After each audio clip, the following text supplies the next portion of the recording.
તો બધા કહે છે કરિયર બનાવો, કરિયર બનાવો.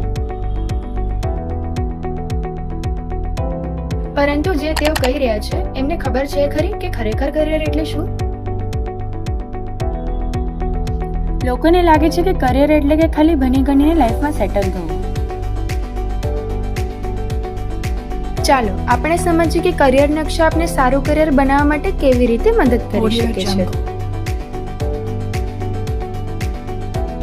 10મા ધોરણ પછી આપણી પાસે મુખ્ય 3 વિકલ્પો હોય છે. પહેલું છે ડિપ્લોમા, બીજું છે 11મું 12મું અને ત્રીજું છે આઈટીઆઈ, જેને કે આપણે કહી શકીએ છીએ સર્ટિફિકેટ કોર્સ. 11-12 માટે વિકલ્પો: પહેલું છે સાયન્સ, બીજું છે કોમર્સ અને ત્રીજું છે આર્ટ્સ. સાયન્સમાં પણ આપણી પાસે 3 વિકલ્પો હોય છે. સાયન્સ માટેના વિકલ્પો, જેમાંથી પહેલું છે મેથ્સ, બીજું છે બાયોલોજી અને ત્રીજું છે મેથ્સ અને બાયોલોજી. કરિયર નકશા વિદ્યાર્થીઓને માર્ગદર્શન આપે છે તથા સાયકોમેટ્રિક ટેસ્ટ લે છે, જેનાથી વિદ્યાર્થીના વ્યક્તિત્વ અને રુચિની ખબર પડે છે કે તેમને કઈ ફિલ્ડમાં રસ છે.